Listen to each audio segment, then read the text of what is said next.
Thank you very much, everybody. Please, this is such an honor. This is please be seated. This is the first time we've been at the new and improved Rose Garden, and people are loving it. They're loving it like they've not loved a lot of things. We have the Presidential Walk of Fame, which you just saw, and that just opened, and we wanted to get it open for this occasion. We were hoping we were able to get outside, and the weather allowed us to. It was supposed to be a terrible rainy day. I was telling Eric, and God was watching, and he didn't want that for Charlie. He just didn't want that. So it's really beautiful. It couldn't be more beautiful. Today we're here to honor and remember a fearless warrior for liberty, beloved leader who galvanized the next generation like nobody I've ever seen before, and an American patriot of the deepest conviction, the finest quality and the highest caliber, the late, great Charlie Kirk.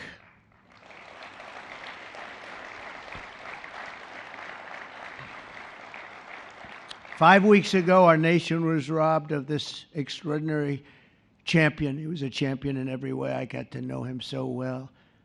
He didn't like losing, and he was able to fight people that were enemies, and he didn't necessarily love those enemies so much. You know, I heard he loved his enemies, and I said, wait a minute, is that the same Charlie that I know? I'm not sure, but I didn't want to get into it. But it was a horrible, heinous, demonic act of murder. He was assassinated in the prime of his life for boldly speaking the truth, for living his faith and relentlessly fighting for a better and stronger America. He loved this country. And that's why this afternoon it's my privilege to posthumously award Charles James Kirk our nation's highest civilian honor, the Presidential Medal of Freedom. Thank you.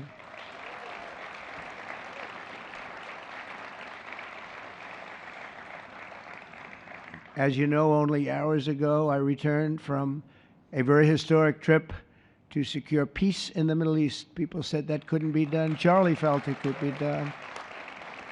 Charlie felt it could be done. Thank you. Thank you.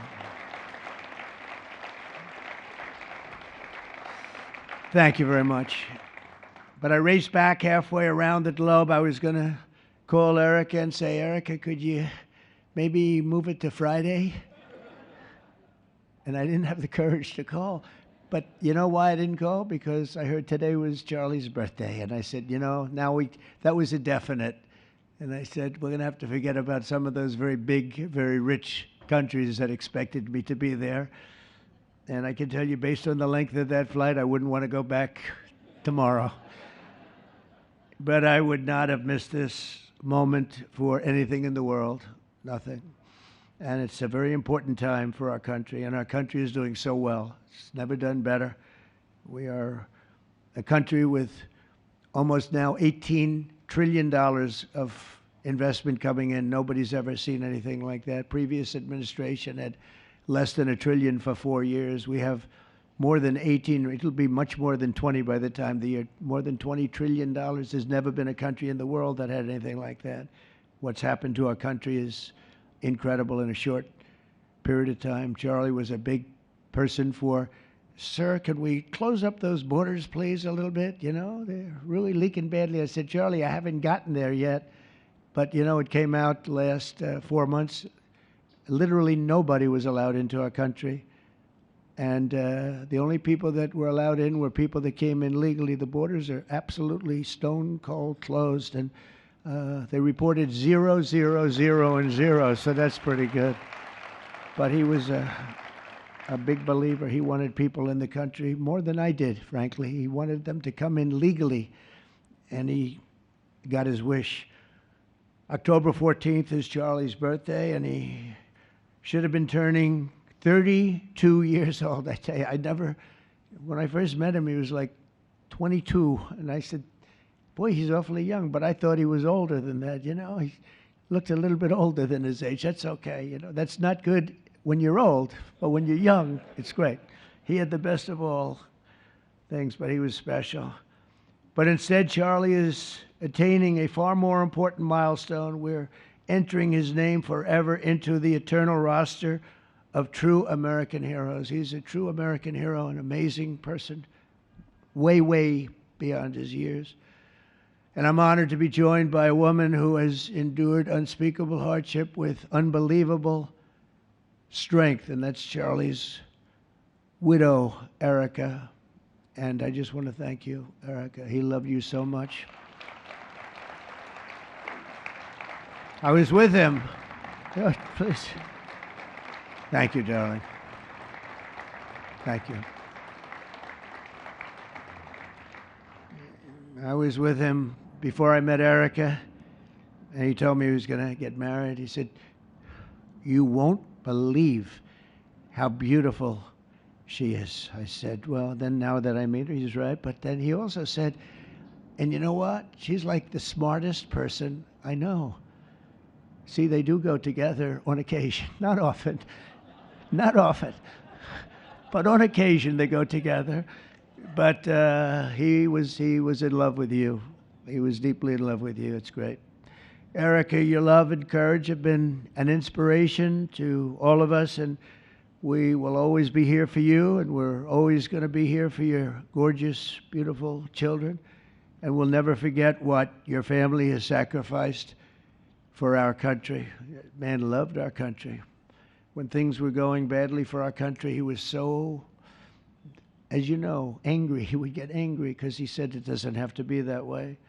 We're also pleased to be joined by an incredible group of Charlie's friends, very powerful friends, actually, and some not so powerful, and they're actually better people, okay? I know them all. They're the less powerful ones. I have to tell you that, all of you power guys down here. The best ones in the group are the ones that are less successful, but that happens too. No, they're all great, and they're here. And let's start with Erica's father. Where is Erica's father? Where are you? Where are you, Dad? Oh, look at him. Wow. I want to get a hat like that, too. I like that. How are you? Nice to see you again.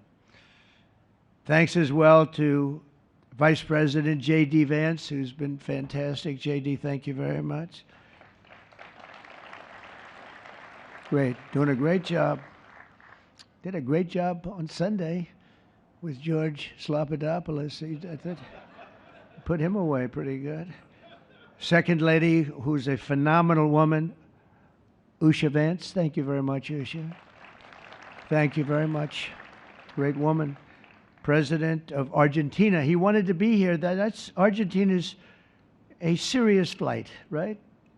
And he's become a superstar, and he's doing amazing things. He's a MAGA person, but it's make Argentina great again. That's what he does, right? And I want you to stand, please, Javier Milei. Doing a great job. Thank you very much. Many members of my cabinet are here. Just about all of them are here. I won't go into every single one of them, but I'll announce a few of the people that have really turned this country around and helped me. Incredible people. Speaker of the House, Mike Johnson. Where is Mike? Mike, what a job you're doing, Mike. What a job you're doing. And I watched you this morning, and you're in there trying to say, look, just let the country open. Everything will be fine. We're dealing with some radical left lunatics. And I just wish Charlie was here to fight us. I think the fight would have been over already. He would have had a march on the Capitol by people whose average age is about 21, because there's nobody that had that relationship with young people. Right, Mike? So thank you, Mike, for being here. House Majority Leader Steve Scalise. Steve, thank you very much. A brave guy and a friend. House Majority Whip, another terrific man, Tom Emmer. Thank you, Tom. Senate Majority Whip, John Barrasso. John, thank you very much. You have all these senators. I'm going to get in trouble. I'm not going to read all their names. I'll be reading all day. We'll be talking about Charlie in about 45 minutes from now. We can't do that. So all of the senators, there's so many of you. Thank you very much. I do want to thank Senator Thune for doing a terrific job. He's really been leading properly. Do you agree, Mike? The team, the two of these guys have been fantastic. So to Senator Thune, I want to thank you very much. Incredible job. I watched him this morning, and he was out there pounding them this morning on television, too. And John Barrasso, thank you for the work you've done, and congratulations on your success. But I want to thank you all and all of the Congress people that are here. And I see we have our Attorney General here, and you are doing a fantastic job. Thank you very much, Pam. Thank you. Thank you very much. We have everybody. Wow, that's incredible. Okay, I'm not going to do any more. I'm going to be here too long. But I just want to thank you. Have given him such support, but he always gave you such support. That's why you're here. And very unusual. Charles James Kirk was a visionary and one of the greatest figures of his generation. He was truly an amazing figure and growing leaps and bounds. He knew that the fight to preserve our heritage is waged not only on the battlefield and in the halls of power, of which we have tremendous power here, including the head of a place called war. We call it now war. We had defense. We had our Secretary of Defense. Now we have a Secretary of War. And somehow I think it's more emblematic, and hopefully we'll never have to use war, but the fact that we're ready is very good. Peace through strength is very important, but also in the hearts of our nation's youth. That's where Charlie rode strongest. At age 18, that insight inspired Charlie to found the organization that ultimately touched the lives of millions and millions of people, and so many young people that nobody's ever seen anything like it, frankly. Turning Point USA. It's amazing, and it's actually bigger now. It's become bigger in the last few weeks than Charlie ever thought. I think his end vision in many years from now would have been just a fraction of what it turned out to be in a couple of weeks, right? It's amazing. With hard work and joyful spirit and endless enthusiasm and determination. And he did have great enthusiasm. You know, I always say you need enthusiasm to be successful. Enthusiasm. Charlie grew Turning Point into the largest conservative youth organization in the entire country. He forged a personal bond with countless young conservatives. He fought for free speech, religious liberty, strong borders, and a very strong and proud America. In everything he did, he put America first. He really put America first. And ultimately, Charlie became more than a leader of an important organization. He became the leader of historic movements all over the country. There were movements, individual movements, one movement, but it was historic. Everything he did was historic, and a true evangelist for the cause of freedom and the word of Almighty God. God was very important to Charlie. He would say, you know, if you don't have religion, you're not going to have a strong country. It's true. He was so wise beyond his years. You know, I talk to him sometimes and say, this guy is like a young guy. He was really a wise man. From the time Charlie worked on my presidential campaign in 2016, and he was there right from the beginning. He liked me. I don't know. I have no idea why. What the hell was he thinking? He said, you're going to win, sir. I said, you know, I'm running against 17 senators and a lot of tough people and governors. We have all these people. And he said, no, you're going to win, sir. He said, not going to be close. And he made it happen. He helped make it happen, I'll tell you that. Without him, who knows what would be. Maybe you'd have Kamala standing here today. That would not be good. I will tell you, Javier, you don't know who Kamala is. Promise, it would not be good. You agree with that, Howard? He also mobilized countless citizens to go vote. It's called Go Vote. Very simple. And with his help in 2024, we won more young people than any Republican by far in the history of our country. And we won the popular vote. We won them. Remember, they said, oh, well, if Trump could win 4, that would be nice. I win 7 by a lot, by a landslide. But the popular vote was massive. And we won the Electoral College. Remember, this would be very hard. I'd say 270. Well, we got 312 to 226.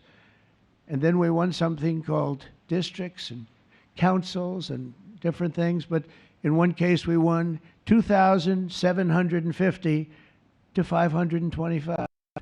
That's the one where you see the map is almost entirely red, except they have a little blue line on one side and a little blue line, meaning New York and Los Angeles. I have a feeling that if the vote were 100%, we would have won that too. You want to know the truth. But he knew, and he knew very well, and he also understood honesty, and he was always concerned with honesty. We can lose as if the cheating gets so bad, and that's where we came up with a little phrase, too big to rig. We said, go out and vote. Just go out and vote. And we had that. Remember, we used to say that all the time because people would say, oh, they're going to win. We don't have to vote. Let's go to a movie. We'll come home and watch later. And he wasn't about that. So we come up to, really together, we came up with that phrase. We got to make it too big. I never made a speech where I didn't say at the end, now look, the polls are showing good. Don't believe the polls. He said, we're going to make it, Susie, right? Too big to rig. So if you think we're going to win by a lot, doesn't matter. Pretend we're losing. You got to go out and vote. They voted. And at 9:02, the whole thing was over, right? 9:02. Remember they said, oh, this could go a few days. Well, it went a few minutes. 9:02. And he knew that. And I felt it, but he knew it. He knew it. I think he knew it more than anybody. But Charlie never missed an opportunity to remind us of the Judeo-Christian principles of our nation's founding or to share his deep Christian faith. In his final moments, Charlie testified to the greatness of America and to the glory of our Savior, with whom he now rests in heaven. And he is going to make heaven. I said, I'm not sure I can make it, but he's going to make it. He's there. He's looking down on us right now. It's so incredible. Look at this, how this turned out. This was supposed to be so dark and cloudy. Not dark and cloudy, is it? Look at that, how beautiful that is. There's no artist that can capture it as beautiful as it is today. Wow, it's amazing. As I said, on the day that he was assassinated, Charlie Kirk was a martyr for truth and for freedom. And from Socrates to think, and to St. Peter, from Abraham Lincoln to Martin Luther King, those who change history the most, and he really did, have always risked their lives for causes they were put on earth to defend. He was put on earth to do exactly what he was doing. He didn't want to waste time. He would have been a top student at any college in the country. I know the college as well. He's smarter than the guys there. He was so smart. But he almost, I guess, didn't have the time. He knew what he wanted to do. It wasn't like, gee, I want to sit in the classroom for 4 years listening to people teach me liberal principles, because they were never going to teach him that anyway. But he didn't have the time. He really didn't have the time. But every time the enemies of goodness and virtue tried to silence the voice of righteous and noble leaders like Charlie, they failed. They seem to fail. Ultimately, they look like they're doing well, and then they end up failing, because the truth has been unrelenting over the years, over history. And people like Charlie, it's just they've got a power that others don't have, and very few people will ever have. So today, like those martyrs before him, Charlie's voice, his message, and his legacy are stronger and greater than ever before. They are greater than ever before. Look, this is a horrible event, but it brought out the greatness of Charlie. Nothing could have ever supplanted this. It's incredible, the way people are talking about him. And with great love. I mean, I read so many stories about some of the enemies, but I watch the enemies, and it's hard for them to speak badly about him because they just don't. And then you do have people in the days since Charlie's killing. We've seen exactly why our country so dearly needed his example. We've watched legions of far-left radicals resort to desperate acts of violence and terror because they know that their ideas and arguments are persuading no one. They know that they're failing. They have the devil's ideology, and they're failing, and they know it. They feel it, and they become violent. They seem to become very violent on the left. They've rammed vehicles into federal law enforcement, fired sniper rifles at ICE agents, and me, you know. But I made a turn at a good time. I made a turn at a good time. I turned to the right. Charlie couldn't believe it, actually. He said, how the hell did you make that turn? I said, I don't know. But fired rifles and threaten the lives of our Supreme Court justices, our great justices. They have to be protected. We just issued a lot of money, $60 million, to protect the Supreme Court justices. Very important. We can't let anything happen. In places of worship, we're protecting our people. We've seen that a candidate for Attorney General in Virginia boasted that he would want to see the Republican legislature, a legislator in Virginia, shot in the head and to see his children murdered. He actually said this. And now he continues to run for office, and most people continue to back him, but he said he wants his man shot. He said shot in the head and to see his children murdered. And they keep running. Pretty amazing, right? That's a bad one. Let's see how that turns out, but that's a really bad one. Nobody's heard that one before. Especially in the wake of Charlie's assassination, our country must have absolutely no tolerance for this radical left violence, extremism, and terror.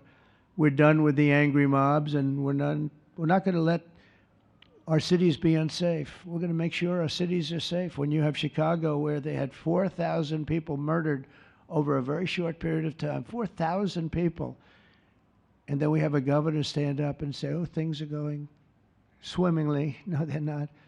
We're going to make Chicago safe, just like we're going to make, look what we did in D.C. It's so nice that we started here, because this was one of the most violent places in the United States. It'd be dangerous to be right out here. But you couldn't go to a restaurant. The restaurants were all dying. The whole place was dying. You'd have these gorgeous, look at the Washington Monument over there. You'd have these gorgeous buildings and monuments and structures. And people were afraid to leave their apartment. They were afraid to go to work. They'd get into an Uber, and they'd feel safe, and then the Uber would be attacked. They thought they made it, and then the Uber was attacked on the trip in.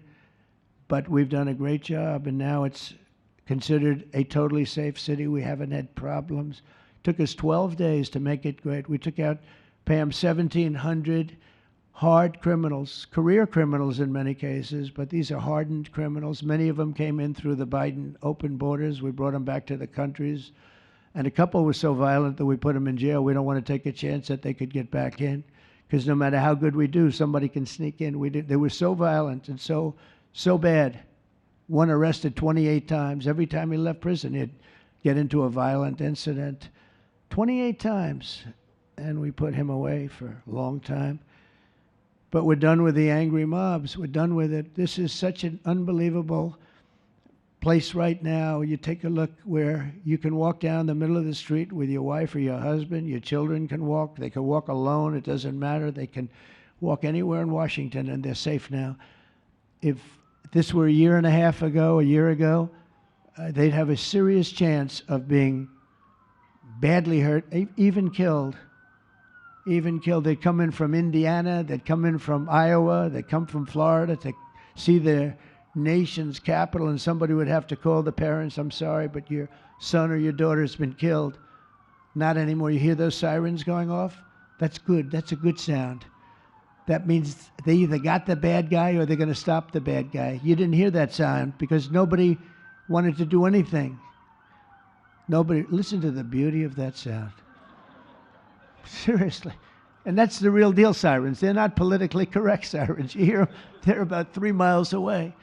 That's great. What a beautiful sound. They're stopping crime. That's what they're doing. So we're done with the voices of fools. They're fools. And death threats, and we're going to make our cities safe. And I thought it was Charlie's, one of his biggest dreams was that. He couldn't believe it. Chicago's going to be a great city again. We've already, we sent people in there 6 months ago, and this governor said, well, crime is down. Yeah, that's because we had the FBI in there for 6 months, just preparing it for the bigger surge. And they've done a great job, the cash and the FBI. They've done a great job, and they love doing it, They love being able to do it. They were restricted from doing it. They couldn't do anything.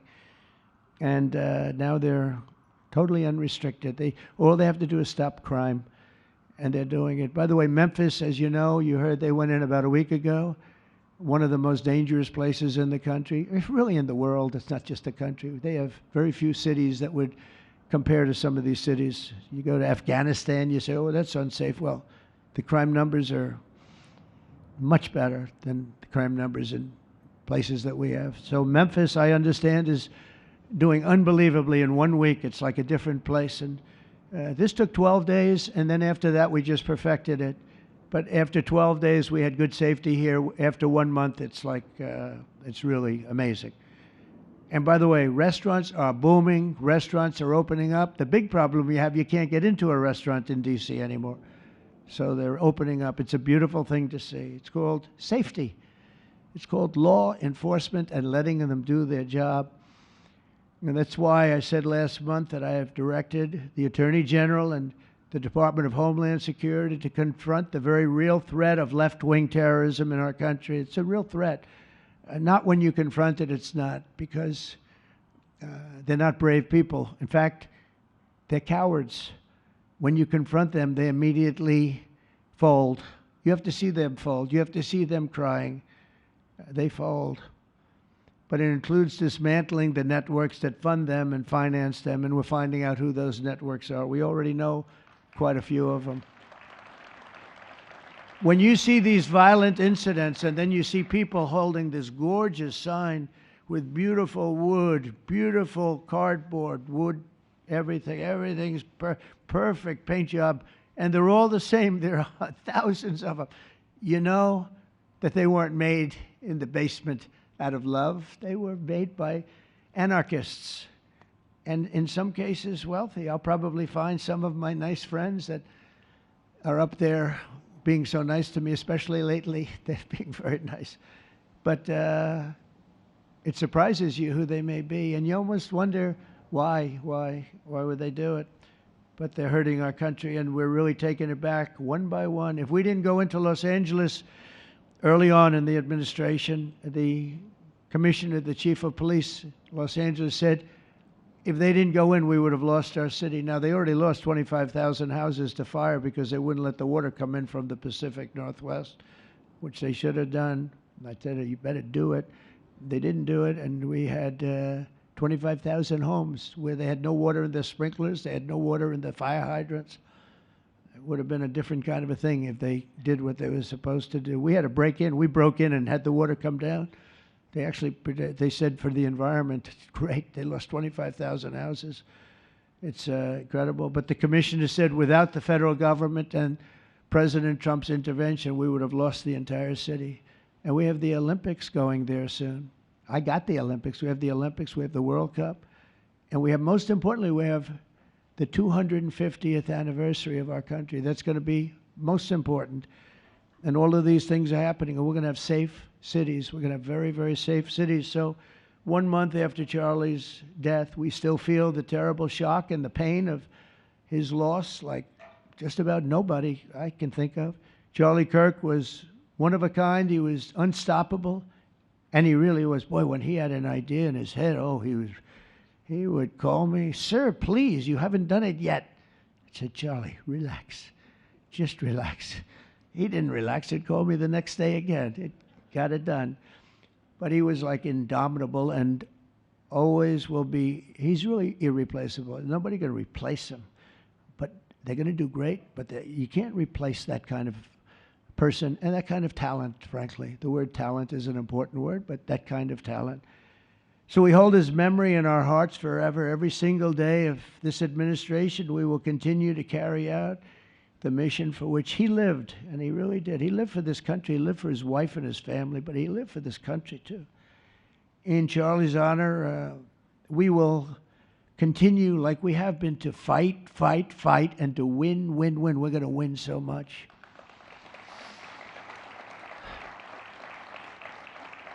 So the Presidential Medal of Freedom is a big deal. You have the Congressional Medal of Honor, military, and the Presidential Medal of Freedom, which is civilian. And the Presidential Medal of Freedom is a really big deal. Very few people get it. Very few people, frankly, qualify. It's a decision of the president, but it's a qualification that's a very hard one to get.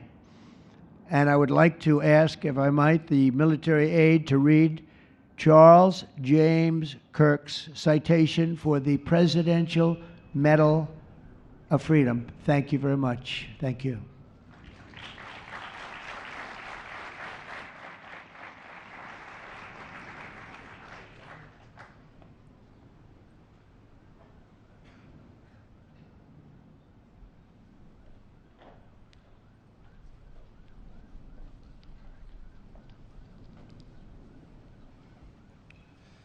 The Presidential Medal of Freedom is awarded to Charles James Kirk.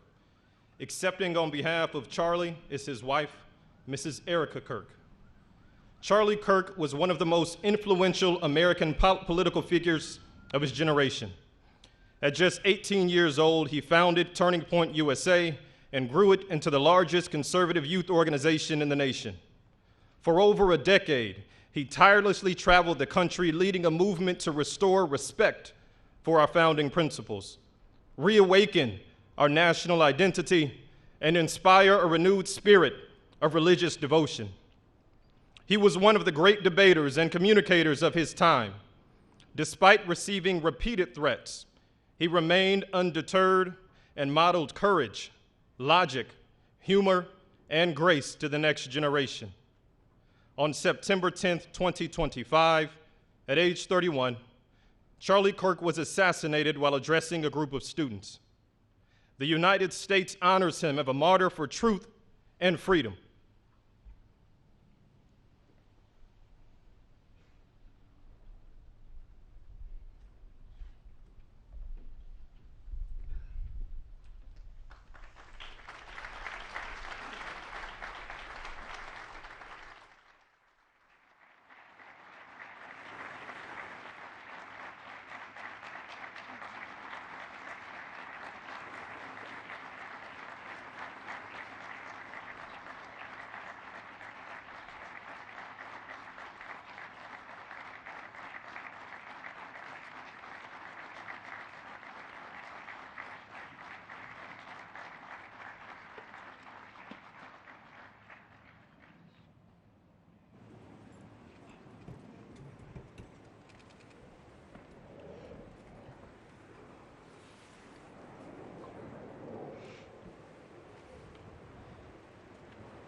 Thank you, Mr. President, for honoring my husband in such a profound and meaningful way. And thank you for making this event a priority amid the peace process in the Middle East. Thank you.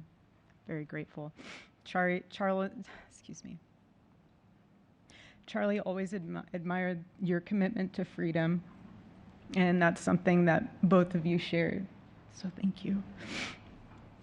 Your support of our family and the work that Charlie devoted his life to will be something I cherish forever, so thank you. To our gracious First Lady in her office for making this event possible, thank you as well. It's beautiful. To Vice President and the lovely Usha fans, your friendship has been an unbelievable encouragement. Thank you.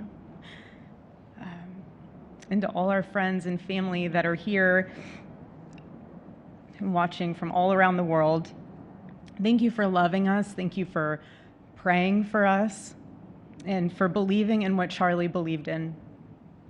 And to our Turning Point USA staff and the Charlie Kirk Show staff, we love you more than you could ever know.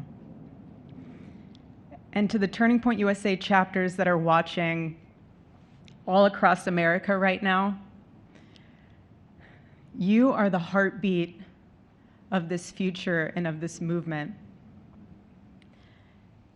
Everything that Charlie built, you guys are the legacy holders of that.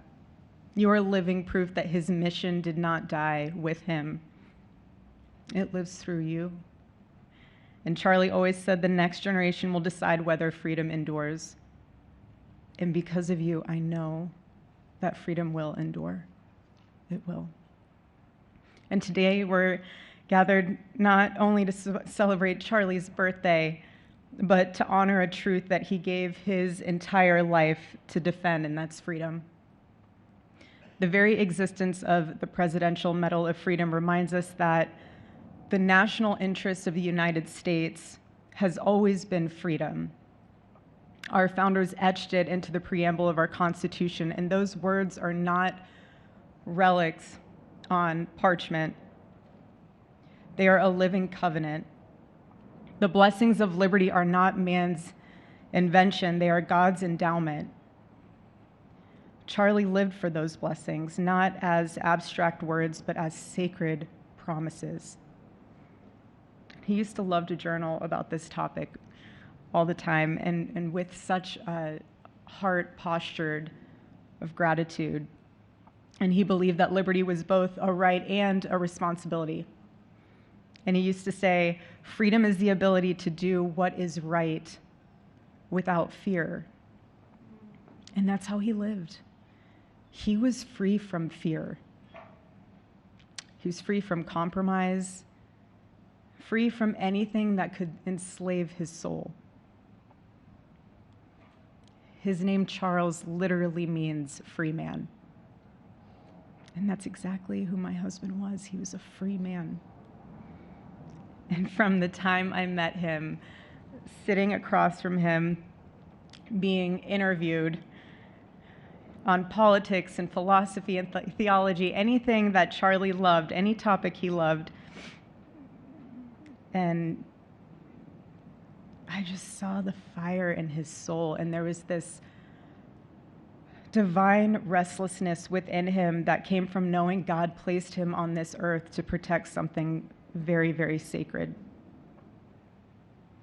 for all of us. And he never stopped fighting for people to experience freedom. He didn't. Charlie often said that without God, freedom becomes chaos. And he believed liberty could only survive when anchored to truth. And I remember in one of his speeches, he told the audience that the opposite of liberty isn't law. He said it's captivity. And that the freest people in the world are those whose hearts belong to Christ. But what's so powerful is that Charlie had the ability to communicate so brilliantly across all generations. And he reminded us that in a world that tells us freedom is doing whatever you want to do, the real freedom is the power to live freely and to do what is right.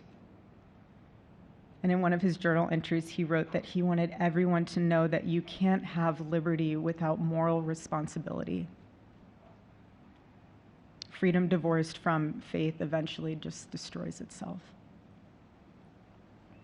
And what's so fascinating about all of this is looking back these past 12 years of Turning Point USA and his mission, there's almost this veil of sacredness. Because what I realized is that while he was building an organization, he was also building a movement, one that called people back to God, back to truth, and a movement that was filled with courage. And ironically, for a man who impacted millions, Charlie never desired to be the center of attention. He just wasn't. My husband was not a man of extravagance. He loved simple but deeply meaningful things, truly. He loved his late night walks. He loved buying more books than he could ever read because he felt there was no such thing as a book budget. And he loved being able to read to our kids the same bedtime story on repeat because he knew it was their favorite. But to him, that was special. And he loved to sit in the sun on a Saturday morning with his cup of decaf coffee, and his phone was off because he was honoring the Sabbath. And for him, it was that moment to catch his breath and just be in peace because he was unreachable at the moment. And he preferred quiet birthdays. But that never stopped me from telling him. I told him every single year, I said, baby, I love your birthday. I said, because it's the day that God knew the world couldn't go another day without you.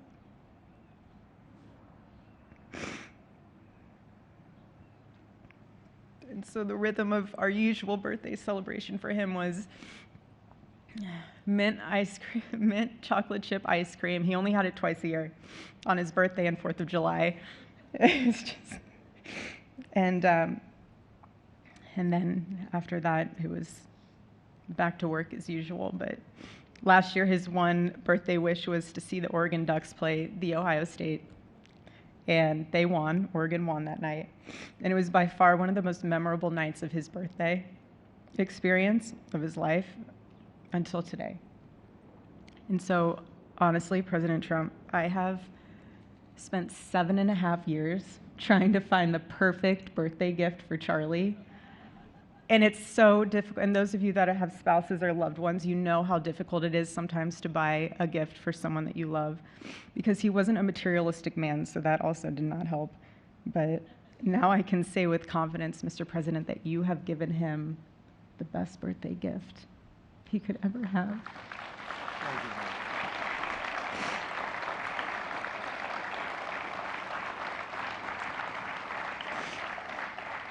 It's such an honor and the recognition of a life lived for defending freedom. And that's what Charlie fought for until his last breath. And it was written across his chest in those final moments on one of his simple t-shirts that always carried a message, and this one bearing a single word, freedom. That was the banner over his life, and that shirt was a declaration.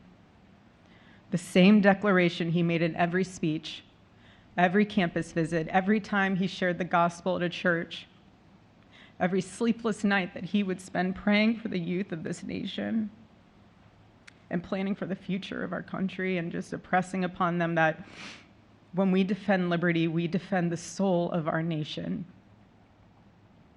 My husband never told anyone what to say. He never did. He never told anyone what to say.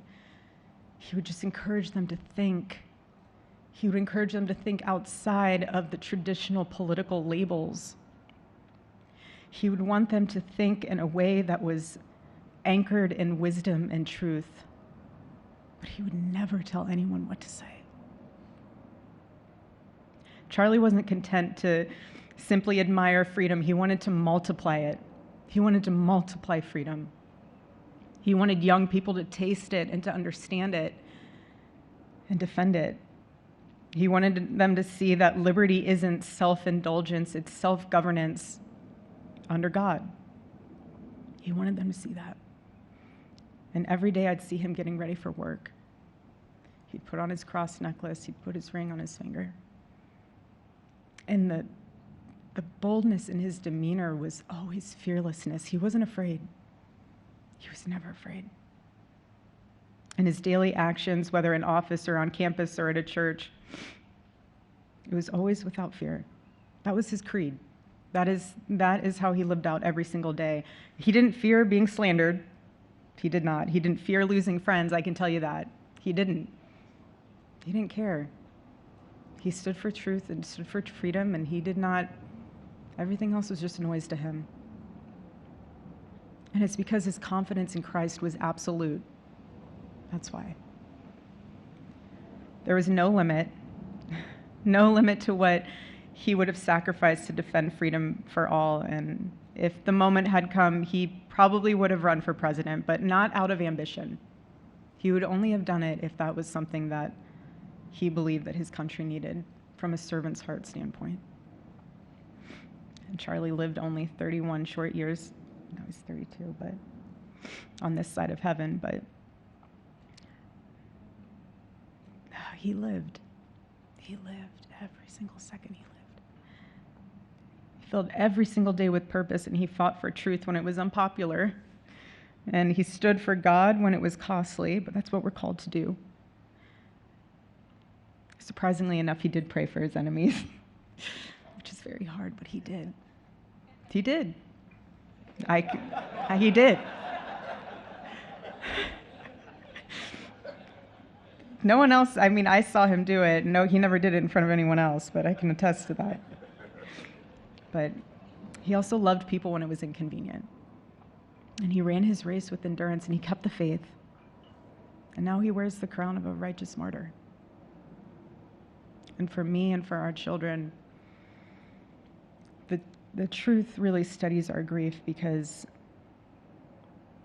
heaven gained what earth could no longer contain: a free man made fully free. to all watching, this is not a ceremony. This is a commissioning. And my message is simple.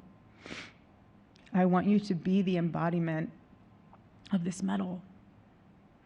I do. I want you to free yourself from fear. I want you to stand courageously in the truth. Listen for the still, small voice of God. And remember that while freedom is inherited in this country, each of us must be intentional stewards every single day. God began a mighty work through my husband, and I intend to see it through. And the torch is in our hands now. It's in mine, it's in yours, it's in all of yours, it's in all the students with Turning Point USA.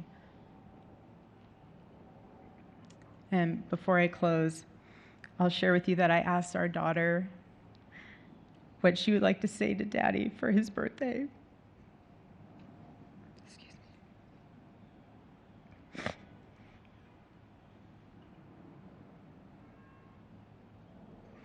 She said, "Happy birthday, Daddy. I want to give you a stuffed animal.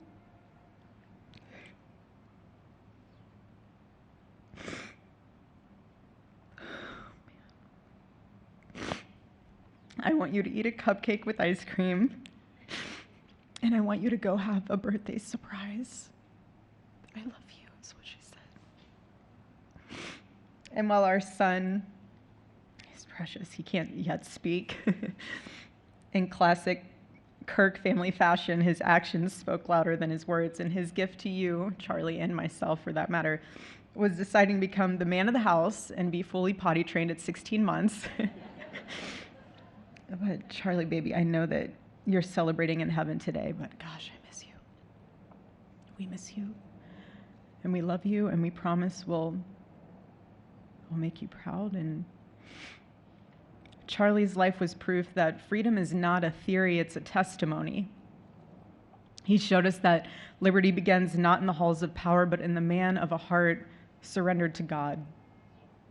And so today, as we honor Charlie with this incredible Presidential Medal of Freedom on his birthday, I stand here with tears and just a humbled heart and spirit, because his story reminds us all that to live free is the greatest gift, but to die free is the greatest victory. Happy birthday, my Charlie. Happy Freedom Day. God bless